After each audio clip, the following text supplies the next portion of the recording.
Hello everyone, नमस्कार सभी को। लास्ट वीडियो में हमने पूरा अकाउंटिंग प्रोसेस का जो भी बेसिक पार्ट था, जर्नल, लेजर, ट्रायल बैलेंस और फाइनल अकाउंट्स का मैंने समरी बताया था। मैंने ये भी बताया था कि ये जो फाइनल अकाउंट्स मैं बता रहा हूँ, बैलेंस शीट और प्रॉफिट एंड लॉस, अभी मैंने जस्ट एक इंट्रोडक्शन दिया था कि कैसे बनेगा। डिटेल में हमारे सिलेबस में एक चैप्टर है फाइनल अकाउंट्स के नाम से, हम वो भी पढ़ेंगे।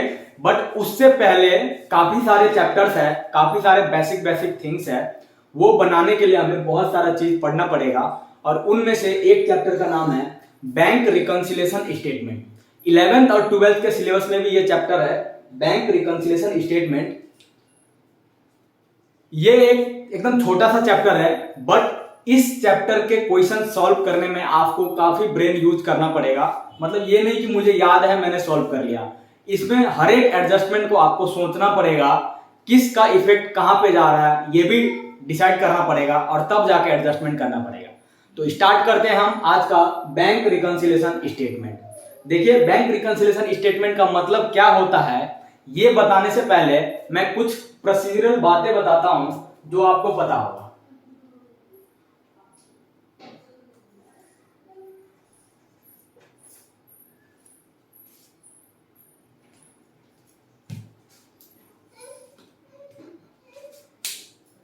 देखिए, ये आप जो बिजनेस करेंगे उसमें आपको बैंक अकाउंट खुलाने की आवश्यकता पड़ेगी for the purpose of payment and receipt. आजकल बहुत सारे लोग cash mode of payment prefer नहीं करते हैं, इसलिए उन्हें बैंक अकाउंट खुलाना पड़ता है ताकि वो बिजनेस का जितने भी receipt and payment related transaction हो बैंक अकाउंट के थ्रू करें। इसके लिए उन्हें करेंट अकाउंट खुलाना पड़ता है। ठीक है, तो जैसे ही आप बैंक में अकाउंट खुलाओगे ना, तो बैंक आपको एक पासबुक देगी, जिसको बोलेंगे हम बैंक पासबुक। अब तो लेटेस्ट टेक्नोलॉजी बहुत आ गया है, मॉडर्न जमाना है, तो बैंक पासबुक भी देती है और साथ साथ आपको अकाउंट स्टेटमेंट देती है एट द, ये पीरियडिकली भी देता है आपको, मंथली देगा या क्वार्टरली, मतलब जैसे आप मांगेंगे। इंटरनेट बैंकिंग के थ्रू आप जैसे भी अपना अकाउंट स्टेटमेंट निकालेंगे। बट हमारी बात ज्यादातर बैंक पासबुक को लेके होगा। क्या है ये बैंक पासबुक?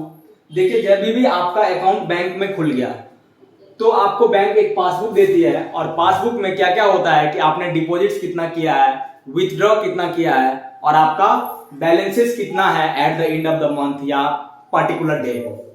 तो देखिए, जैसे ही आप डिपॉजिट करते हैं, देखिए इसमें क्या है, कुछ स्टूडेंट को डेबिट और क्रेडिट समझ में नहीं आता, उसको हम अपना लैंग्वेज में रिलेट करके बताएंगे और समझेंगे तो आपको अच्छे से समझ में आएगा कि जैसे ही आप बैंक में डिपॉजिट करेंगे कुछ पैसा अपने अकाउंट में, तो बैंक वाले भी क्या अपने पास रिकॉर्ड रखेंगे कि हाँ, हमने फलाने आदमी या फलाने कंपनी का पैसा डिपॉजिट लिया है, जब भी वो बाद में मांगेगा हमें उतना लौटाना पड़ेगा। मान लीजिए अगर वो रिकॉर्ड मेंटेन ही नहीं करेंगे तो उन्हें कैसे पता चलेगा कि हमें इस कंपनी को इतना पैसा देना है, इस कंपनी को, जबकि लाखों अकाउंट्स होते हैं। तो बैंक तो एक अपने लेवल पे कस्टमर का अकाउंट मेंटेन करते हैं और उसमें बैंक को पता चलता है कि इन्होंने इतना जमा किया, इतना निकाला, अब हमें इतना देना है।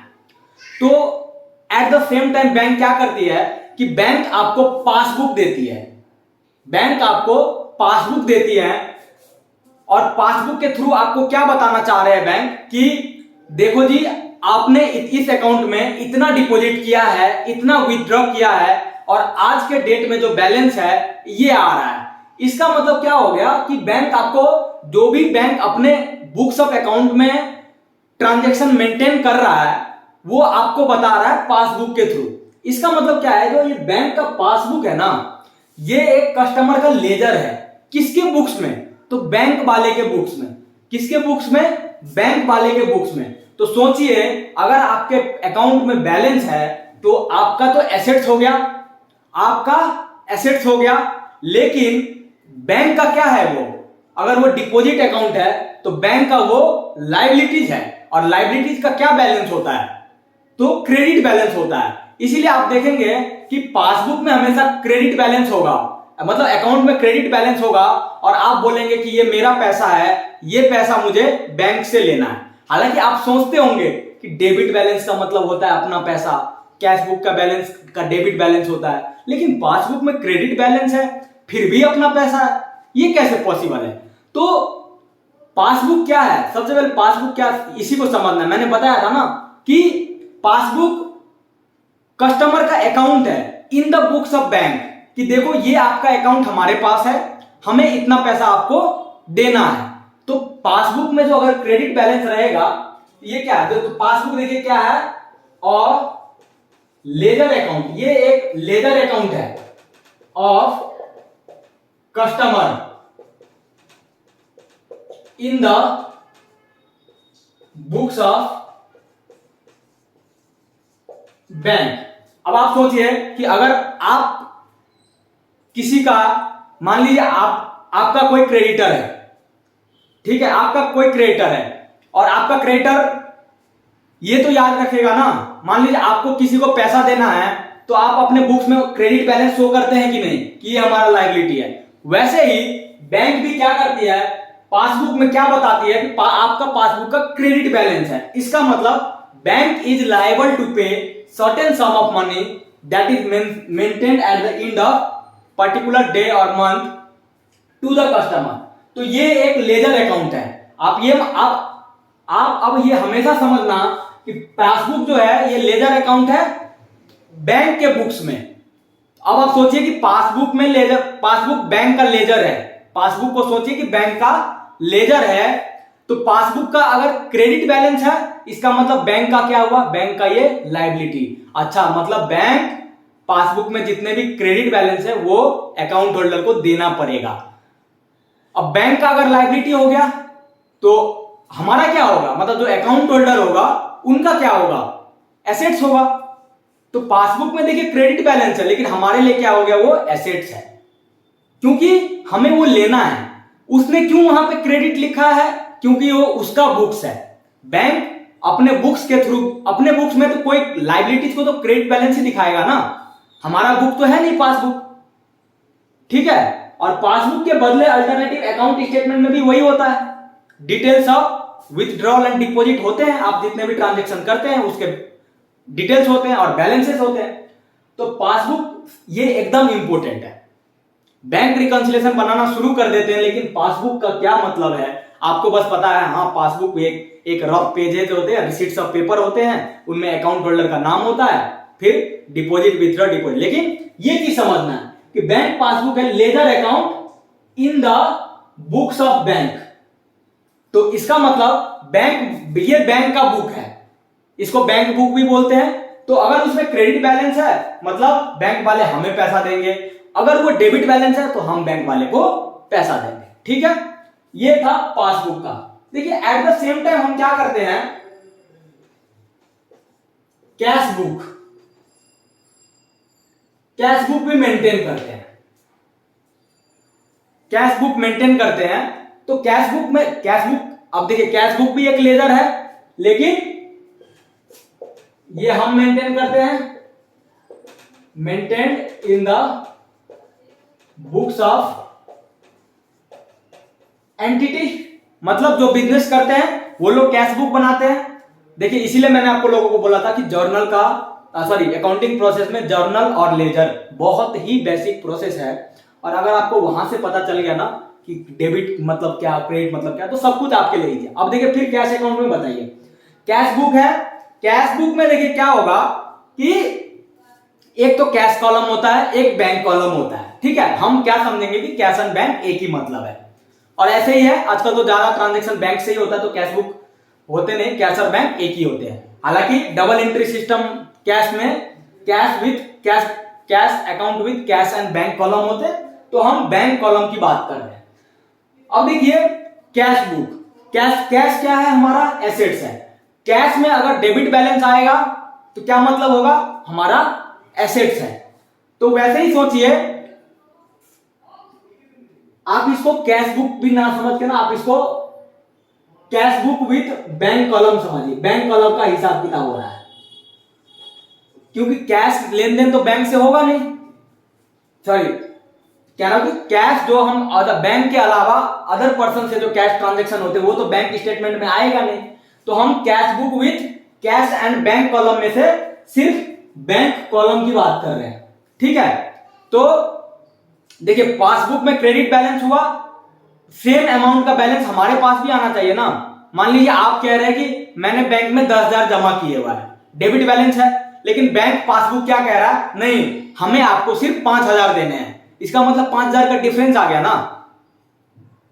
अब देखिए ये डिफरेंस को डिस्प्यूट हो गया, आप बोलेंगे मुझे 10,000 लेने हैं, बैंक बोलेगा नहीं जी मुझे आपको 5,000 ही देने हैं।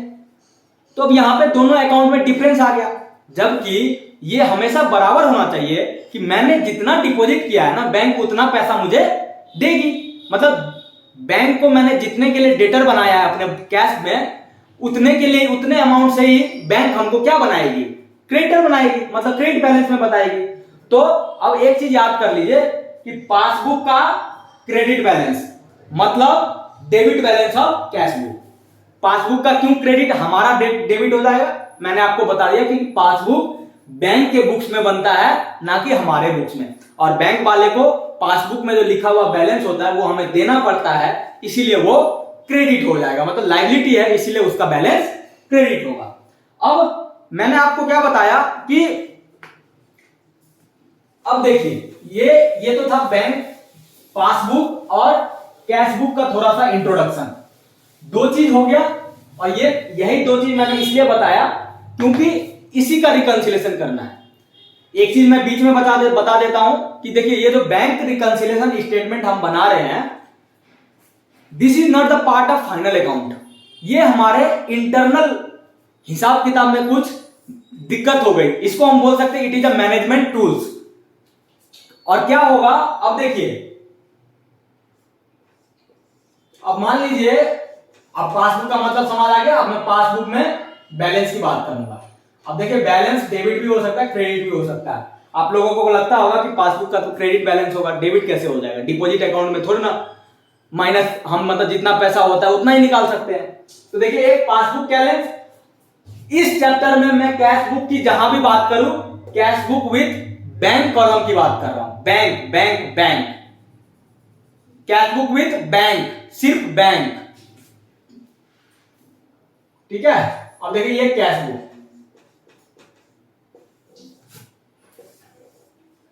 अब ये दोनों देखिए ये दोनों एक लेजर अकाउंट है, ये बैंक मेंटेन करती है और ये हम मेंटेन करते हैं, मतलब जिनका अकाउंट होता है। अगर इसके हिसाब से बैंक वाले को 25,000 देना है तो इस बुक में भी यही आना चाहिए कि हमें बैंक से 25,000 लेना है। ठीक है, अदर केसेस क्या हो सकता है कि कभी कभार मान लो ये लोन अकाउंट है, ठीक है, लोन अकाउंट है, तो अगर इस अकाउंट में बैंक वाले को हमसे 50,000 लेना है तो जो हमारे बुक्स में होंगे 50,000 देने हैं। इसका मतलब कि जो क्रेडिट बैलेंस पासबुक में रहेगा वो डेबिट बैलेंस कैश बुक के बराबर होना चाहिए, जो डेबिट बैलेंस पासबुक में रहेगा वो क्रेडिट बैलेंस कैश बुक में होना चाहिए, बिल्कुल होना चाहिए। समझिए ना, दोनों तो एक ही हिसाब किताब मेंटेन कर रहा है ना। फर्क क्या है कि ये बिजनेस मेंटेन कर रहा है और ये बैंक मेंटेन कर रही है। ठीक है, अब देखिए कभी कभार क्या हो जाएगा, कुछ ऐसे चीज होंगे, कुछ ऐसे कारण होंगे कि इन दोनों के बैलेंस में ना डिफरेंस आ जाएंगे। क्या आएंगे, डिफरेंस। लेट सपोज बैंक बोलेगा सिर्फ 25,000, मतलब पासबुक का क्रेडिट बैलेंस सिर्फ 25,000। इसका मतलब बैंक आपको 25,000 देने के लिए लायबल है, लेकिन आपके कैश बुक में 30,000 आ रहे हैं। डेबिट 30,000, डेबिट मतलब आपको लेने हैं, तभी तो ये कह रहा देने हैं, या हो सकता है 20,000 भी आ सकते हैं, मतलब कम या बेसी रीजन। लेकिन डिफरेंस क्या है, डिफरेंस आएगा। और अगर डिफरेंस आ गया, अगर डिफरेंस आ गया तो डिस्प्यूट हो जाएगा। आप कहेंगे मुझे 30,000 लेने थे, बैंक कहेगा 25,000 ही में मैं लायबल हूं। ऐसा क्या हो गया कि बैंक पासबुक और कैश बुक में डिफरेंस आ रहा है, जबकि दोनों एक ही अकाउंट होल्डर का स्टेटमेंट है, लेजर है, सिर्फ दो अलग अलग लोग मेंटेन कर रहे हैं, तो डिफरेंस आ गया। ठीक है, अब मैं बताऊंगा कि क्या क्या रीजन है डिफरेंसेस के। उससे पहले अब देखिए डिफरेंस आ गया, और इसी दोनों के डिफरेंसेस को सॉर्ट आउट करना है। मतलब balance as per passbook should be balance as per cash book. मतलब पासबुक में जितने बैलेंस आ रहे हैं उतने ही बैलेंस कैश बुक में भी आना चाहिए, और हम ही लेकर आएंगे, ये डिफरेंसेस को सॉर्ट आउट करेंगे और कंक्लूजन कहां पहुंचेंगे, यहां पर। तो इसी डिफरेंस को सॉर्ट आउट करने का नाम है रिकंसिलेशन। मैच कराएंगे, और जब balance as per passbook will be equal to balance as per cash book, तब हमारा मैच हो जाएगा। और रिकंसिलेशन का मतलब होता है कि एक चीज को दूसरे से मैच करेंगे। आपने देखा होगा, आप डेटर रिकंसिलेशन करते हैं, क्रेडिटर रिकंसिलेशन करते हैं, उसमें भी क्या करते हैं, देखिए एक तो आपके बुक में डेटर है, अगर आपके बुक में डेटर है तो आप किसी का क्रेडिटर होंगे, वो भी आपका अकाउंट मेंटेन करेगा। आप बोलेंगे हमें आपसे 50,000 लेने हैं, वो बोलेगा ना जी हमें तो आपको 40,000 ही देने हैं। तो वहां भी हम डिफरेंसेस को क्या करते हैं, रिकंसाइल करते हैं। एक अकाउंट का बैलेंस को दूसरे अकाउंट के बराबर मिलाते हैं। कैसे मिलाते हैं, ऐसे नहीं मनमानी बैलेंस डाल के। तो जो भी डिफरेंसेस है, एक्चुअल डिफरेंसेस को फाइंड आउट करके फिर हम रिकंसाइल करते हैं। और ये सारा प्रोसेस, जब ये रिकंसिलेशन हम बैंक बुक में करेंगे, तो इस रिकंसिलेशन का नाम हो जाएगा बैंक रिकंसिलेशन स्टेटमेंट। ये था पहला कॉन्सेप्ट कि क्या है बैंक रिकंसिलेशन कॉन्सेप्ट। अगर मैं इतना चीज नहीं बताता तो हो सकता है आप लोगों को काफी चीजें नहीं पता होगी, या आपने 11th-12th में पढ़ते टाइम इग्नोर कर दिया होगा। ठीक है, काफी सारे स्टूडेंट पासबुक के क्रेडिट बैलेंस और कैश बुक के डेबिट बैलेंस में ही कंफ्यूज हो जाते हैं कि अगर वहां क्रेडिट है तो यहां भी तो क्रेडिट होना चाहिए। नहीं, पासबुक उनके बुक्स में मेंटेन हो रहा है तो हम उनका क्रेडिटर है, तो वो हमें पैसा देंगे, तो क्रेडिटर का बैलेंस वो अपने बुक्स में क्रेडिट दिखाएंगे। कैश बुक में हमें उनसे पैसा लेना है, हमारे वो डेटर हो गए, तो डेटर का बैलेंस हमारे बुक्स में डेबिट आएंगे। ठीक है, ठीक है, ये आप नोट कर लेंगे। ठीक है, चलो आगे बढ़ते हैं।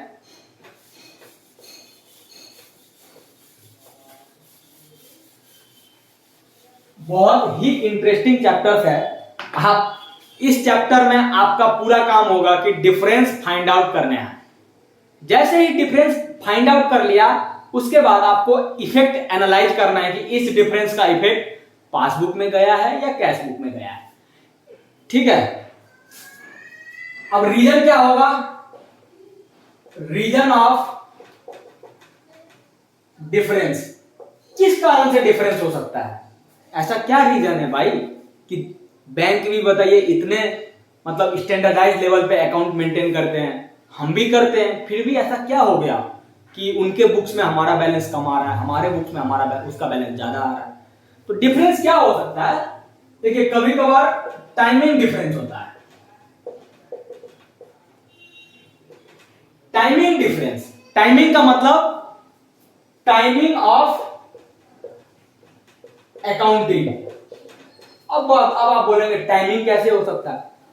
Late suppose take an example कि हमने किसी को चेक से पेमेंट किया, चेक पेमेंट ऑन 28 तारीख, 28 तारीख को चेक पेमेंट किया, और जिसको हमने चेक दिया तो देखो जैसे ही हमने चेक पेमेंट किया, हमने कैश बुक में जो बैंक कॉलम था उसको 20,000 से माइनस कर दिया होगा। हम अपने कैश बुक की बात कर रहे हैं कि जैसे ही हमने चेक काट के दे दिया, हमने कैश बुक में क्या कर लिया, -20,000। अब आप बताइए, ये आदमी जो चेक प्रेजेंट हुआ 4 अप्रैल को 22 को, हमने 28 मार्च को चेक दिया था और इसने चेक अपने बैंक में प्रेजेंट किया 4 अप्रैल को, 28 मार्च और 4 अप्रैल। अब हम 1 अप्रैल को रिकंसिलेशन करने के लिए बैठे हैं। रिकंसिलेशन किसका, कैश बुक का और पासबुक का। तो जब मैंने कैश बुक देखा तो कैश बुक में 1 अप्रैल को बैलेंस था 80,000, लेकिन मैं पासबुक प्रिंट करा के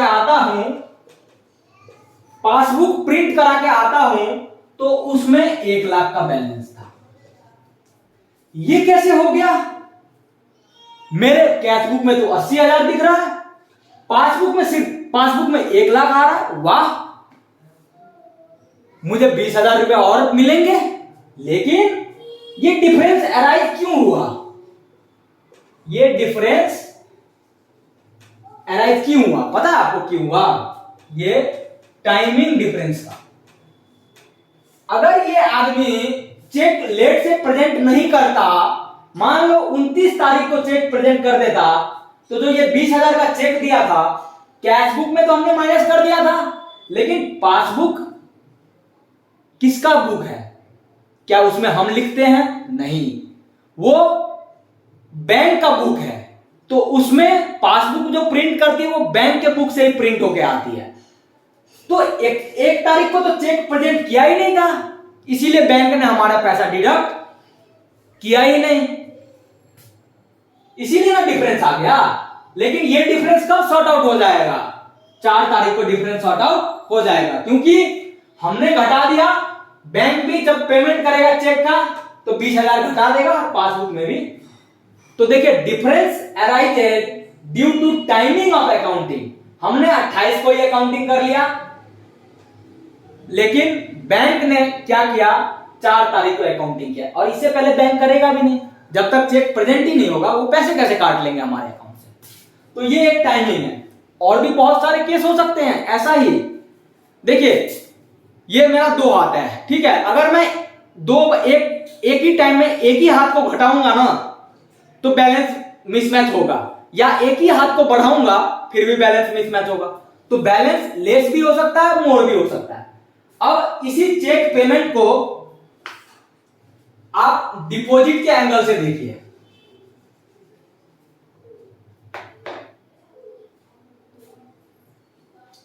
चेक डिपॉजिट किया बट नॉट क्लियर। अब आप सोचिए कि आपने चेक डिपॉजिट कर दिया, किसी ने आपको चेक से पेमेंट दिया था, आपने चेक डिपॉजिट कर दिया, और जैसे ही आपने डिपॉजिट कर दिया, आपने अमाउंट 50,000 था। आपने अपने कैश बुक में बैंक कॉलम में क्या किया, चेक डिपॉजिट करना मतलब पेमेंट आना, तो आपने डेबिट साइड में ऐड कर लिया होगा। आपका कैश बुक का बैलेंस 50,000 से बढ़ गया क्योंकि आपका पेमेंट आया। अब आप सोचिए, जो चेक आपने बैंक में डिपॉजिट किया था और अगर वो क्लियर ही ना हो, क्लियर का मतलब बैंक ने कस्टमर के अकाउंट से काटे ही नहीं, हमारे अकाउंट में एड ही नहीं किया, तो पासबुक में तो फिर भी डिपॉजिट होने के बाद 1,50,000 हो गया, लेकिन पासबुक में तो फिर भी 1 लाख आएंगे, पासबुक में फिर भी 1 लाख आएंगे। ये कैसे हो गया? फिर वही बात, टाइमिंग डिफरेंस, मतलब दोनों बुक्स में अलग अलग टाइम में अकाउंटिंग हुआ है, इसीलिए डिफरेंस हुआ है। तो डिपॉजिट करते टाइम हमने, क्योंकि हमें कोई पेमेंट आया चेक से, हमने ऐड कर लिया, लेकिन बैंक को थोड़ी पता है कि हमारे पास आया हुआ है। हमने तो बैंक के स्टाफ को दिया हुआ है, बट उन्होंने क्लियर ही नहीं किया। क्लियर करते तभी ना इतना बैलेंस आता, लेकिन पासबुक में अभी तक वो रिफ्लेक्ट ही नहीं हुआ है। तो बताइए, अगर कोई ऐसा चीज कैशबुक में हो और पासबुक में ना हो, पासबुक में हो और कैशबुक में ना हो, तो डिफरेंस आएंगे ही, बिल्कुल आएंगे। ठीक है, तो एक ऐसा भी कारण हो सकता है। दूसरा, ये तो टाइमिंग का था, ये पहला नोट भी करते जाइए कि डिफरेंसेस किस किस कारण से आ सकता है, और मैं एग्जांपल भी बता रहा हूं, एग्जांपल भी नोट करिए। दूसरा है ट्रांजैक्शनल डिफरेंस।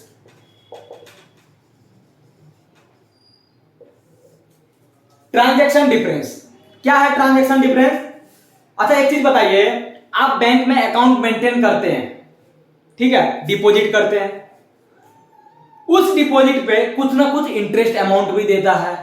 क्या देता है? इंटरेस्ट अमाउंट देता है, बैंक हमें देती है। तो ये या तो मंथली देते हैं या तो क्वार्टरली देते हैं, ठीक है। तो मान लीजिए क्वार्टर खत्म हुआ, बैंक को अब इंटरेस्ट देना है आपके डिपॉजिट खाते में, बैंक ने इंटरेस्ट दे दिया आपको, ठीक है। मान लीजिए 31 मार्च को बैंक गेव इंटरेस्ट, अच्छा बैंक ने जो इंटरेस्ट दिया हुआ है बैंक को पता है, तो ये पासबुक में क्या करेगा,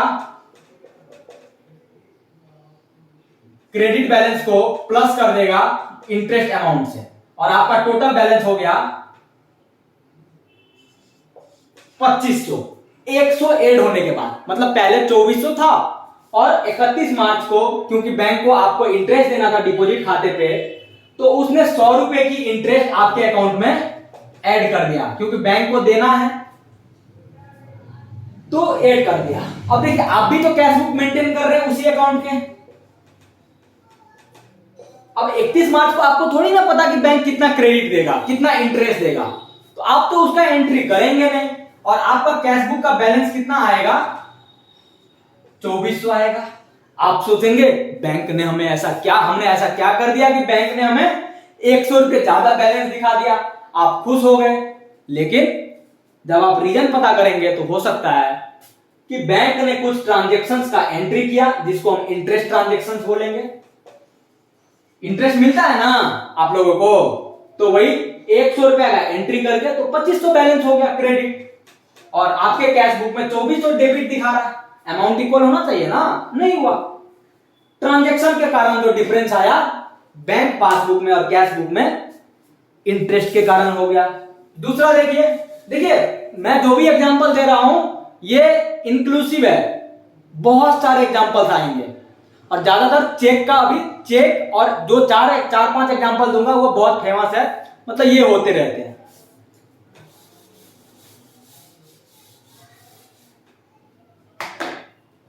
बैंक चार्जेस का नाम सुना है आपने? Quarterly SMS charges, statement charges. मान लीजिए पासबुक है, 240 रुपया बैलेंस था, क्रेडिट बैलेंस। अब देखिए, जब बैंक पैसे काटेगी, पैसा दिया था तो क्रेडिट के थ्रू दिया था क्योंकि लायबिलिटी है, लेकिन काटेगी तो डेबिट के थ्रू करेंगे, तो माइनस, मान लीजिए 40 रुपया काट लिया, और आपके बैलेंस में अभी 240 में 40 काट लिया, तो बैंक के पासबुक में क्या होगा, 200 का क्रेडिट बैलेंस दिखेगा। जबकि आप अपना कैश बुक देखेंगे ना, तो आपके कैश बुक में नजर आएगा 240 का डेबिट बैलेंस। आप बोलेंगे मेरे बुक्स में 240 दिख रहा है, बैंक तो कह रहा है 200 रुपया ही है। अब आप तुरंत बैंक जाएंगे एकदम शान से, ऐसा कैसे हो सकता है, मेरे बुक्स में 240 रुपया है, आप क्यों 200 रुपया दिखा रहा है, किस बात का है ये 40 रुपया। अब जैसे ही आप ये 40 रुपया पर आएंगे ना, बैंक वाले बताएंगे ये जो हमने बैंक चार्जेज है ना, ये हमने काटा है। ये तो आपको उस टाइम नहीं पता चला, पता कब चलेगा, जब आप पासबुक का स्टेटमेंट देखेंगे। तो ये एक बैंक चार्जेस का ट्रांजैक्शन हो गया, इसलिए भी डिफरेंस आया। इस डिफरेंस को भी कट ऑफ करना है, मिलाना है, इसका भी रिकंसिलेशन होगा, ठीक है। तो मोटा मोटा देखिए, एक तो टाइम के हिसाब से डिफरेंस हो गया कि पासबुक में एंट्री हुआ और अभी तक कैश बुक में एंट्री नहीं हुआ है। दूसरा, कैश बुक में एंट्री हुआ, पासबुक में एंट्री नहीं हुआ है, ठीक है, टाइमिंग का। दूसरा, ट्रांजैक्शन का हो सकता है कि हमें पता ही नहीं है ट्रांजैक्शन।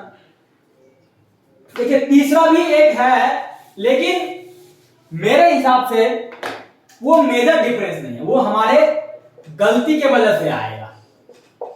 एरर का मतलब क्या हो गया कि गलती हो गया जी।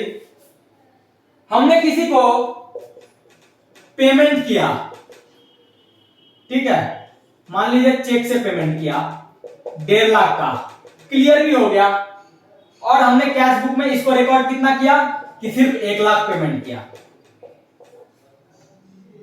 हमने पेमेंट असली में 1.5 लाख किया है और कैश बुक में सिर्फ 1 लाख ही किया, तो 50,000 का डिफरेंस आएगा। लेकिन जब ये पेमेंट करेंगे तो बैंक वाले कितना काटेंगे? बैंक वाले तो 1.5 लाख काटेंगे, और हम कितना घटा रहे हैं? 1 लाख। तो ये डिफरेंस आएगा। तो ये हमारी गलती की वजह से हो सकता है।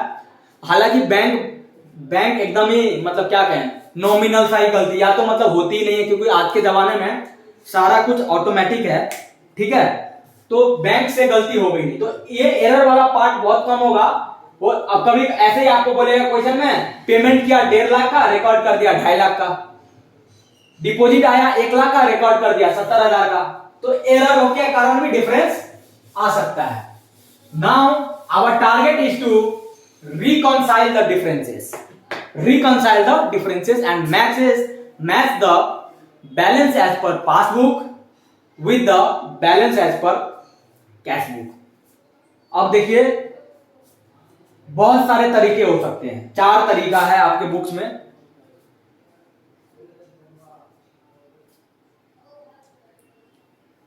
देखिए, ये तो मैंने अभी 4-5 चीजें बताई ना, ये आपको ध्यान रखना है। लगभग ऐसा ही ट्रांजैक्शन होगा, ऐसा ही एडजस्टमेंट होगा, जिस चीज को आपको रिकंसाइल करना है बुक्स में।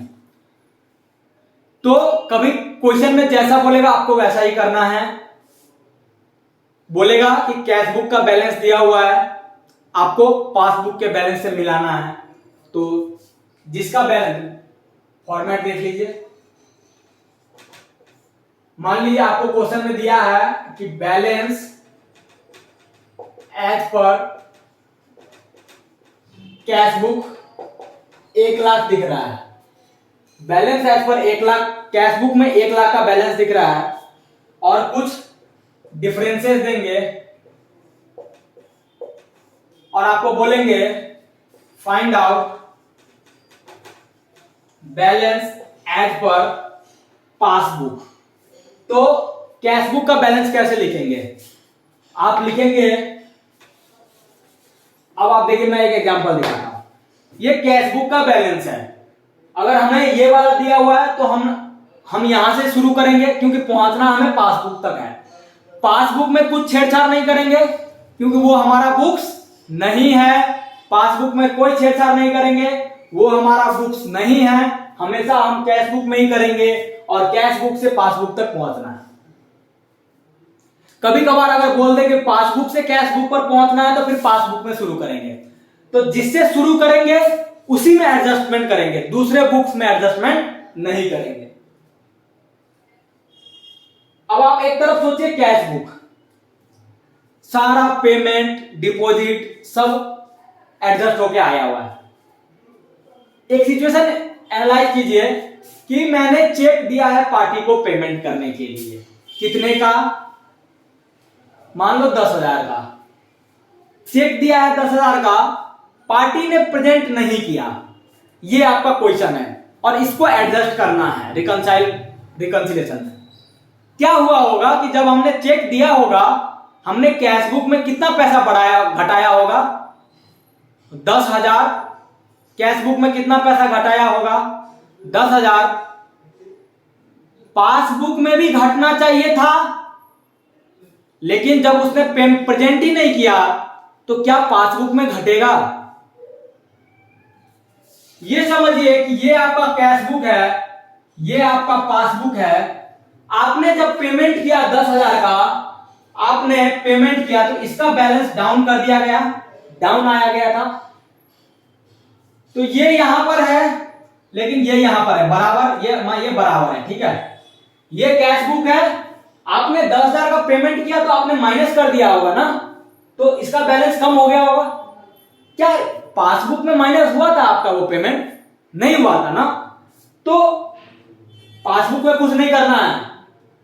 तो अब आप सोचिए कि यहां और यहां इक्वल था, इस चीज को यहां तक पहुंचाने के लिए, मतलब यहां तक पहुंचाने के लिए यहां का बैलेंस को ऐड करना पड़ेगा या माइनस करना पड़ेगा? ऊपर जाना है क्योंकि लेस करके आया था, तो हम यहां पर क्या करेंगे? ऐड। रीजन क्या लिखेंगे? Check issued but not presented, और यहां पे हम 10,000 कर देंगे क्योंकि हमने घटा के तो 1 लाख लाया है ना। जब पासबुक में होगा, क्योंकि पासबुक में नहीं घटा था। दूसरा, आप बस यही ट्रिक अपनाते रहिए, ठीक है। सबको ऐसे ही कंपेयर करिए। और ये देखिए, याद नहीं करना है check issued but not presented plus होगा, माइनस भी हो सकता है। ये इस बात पे डिपेंड कर रहा है कि हम शुरू कहां से कर रहे हैं, और डेबिट बैलेंस है या क्रेडिट बैलेंस है, इस बात से भी शुरू डिपेंड पड़ता है। अब बताइए, check deposited but not clear. अब सोचिए, ये कैश बैलेंस है, ये पासबुक, मान लीजिए अभी बराबर है। अगर कोई पार्टी हमें चेक देगा और हम अपने बैंक में डिपॉजिट कर देंगे, क्या मतलब हुआ? कि हमारे पास पैसा बढ़ गया। हम कैश बुक को क्या किए होंगे? बढ़ा दिए होंगे, और ये जो बैलेंस आया है बढ़ के ही आया है। लेकिन पासबुक में कुछ नहीं हुआ, क्योंकि क्लियर नहीं हुआ, तो बैंक वाले पासबुक में कुछ नहीं कर पाए। अब आप सोचिए, कैश बुक से हमें पासबुक में जाना है, कैश बुक से पासबुक में जाना। देखिए, मैं पासबुक में कुछ नहीं कर रहा हूं, कैश बुक से। अब देखिए, यहां से यहां जाएंगे तब तो बराबर होगा, तो ऊपर से नीचे आने के लिए क्या करना पड़ेगा? माइनस करना पड़ेगा। मान लीजिए 15,000 का था। दूसरा सोचिए, पासबुक बैंक वाले ने बैंक चार्जेस काट लिया 10 रुपए का। पासबुक में उसने क्या किया होगा? माइनस कर दिया होगा। बैंक वाले अगर 10 रुपए इंटरेस्ट चार्ज, बैंक चार्ज काटेंगे, तो पासबुक में बैलेंस घटा देंगे। हमें पता ही नहीं है, तो हमें पता होगा कि अब ये इसके कारण डिफरेंस आया हुआ है। अब आप कहिए कि कैश बुक से पासबुक में जाना है। अब आप कहेंगे कि सर पासबुक में ऐड कर दो, क्योंकि इस साइड एरो खींचा आपने, स्टार्टिंग में बोला था कैश बुक में शुरू कर देना, तो जो भी चीज एडजस्टमेंट करेंगे वो कैश बुक में करेंगे। अब आप सोचो कि पासबुक तो यहां से यहां आ गया घटकर, अब कैश बुक को यहां पर लाना है, इसके बराबर क्या करना पड़ेगा? माइनस करेंगे तभी तो नीचे आएगा, तो माइनस बोलेंगे बैंक चार्जेस डिडक्टेड। अब कंसीडर हो गया ना, मान लीजिए 250 रुपए था। अब समझिए कि ऐसा ही एडजस्टमेंट बहुत सारे होंगे। पूरे बैंक रिकंसिलिएशन में प्लस माइनस का खेल है। अगर आप आइडेंटिफाई कर लेंगे कि इसके कारण कैश बुक में बैलेंस बढ़ा होगा और पासबुक में नहीं होगा, माइनस करेंगे। कैश बुक में बैलेंस घटा होगा, पासबुक में नहीं घटा होगा, माइनस करेंगे, सॉरी ऐड करेंगे। पासबुक में बैलेंस डिक्रीज हो गया, कैश बुक में नहीं हुआ, इसको भी डिक्रीज करेंगे। तो एक कैश बुक से कहां पर पहुंचना है?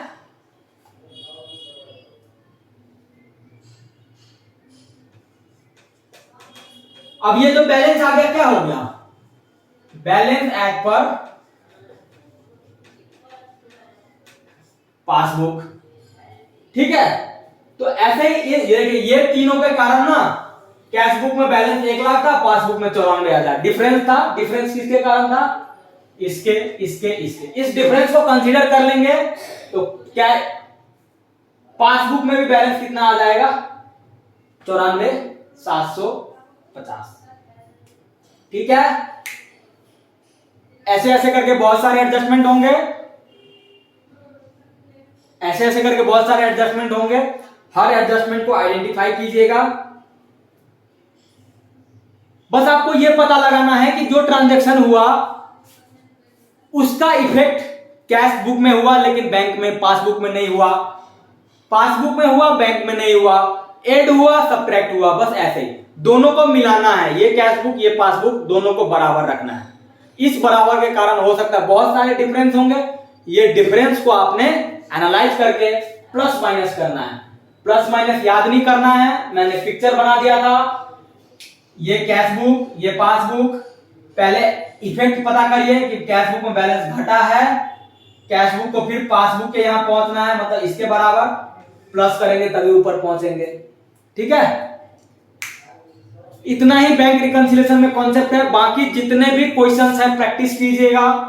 जो कुछ भी एक भी लाइन एडजस्टमेंट समझ में नहीं आएगा, डाउट आप कमेंट कीजिएगा, ठीक है, मैं उसी में सॉल्व करने की कोशिश करूंगा। बट इतना ही छोटा सा चैप्टर है, बट बहुत ही ट्रिकी चैप्टर है, और इस चैप्टर से आपके माइंड को बहुत ज्यादा ही मजा आने वाला है, क्योंकि आप हमेशा दिमाग लगाएंगे, और ज्यादा दिमाग लगाने से दिमाग आपकी बढ़ेगी। ठीक है, okay, please continue your study. Thank you so much for today.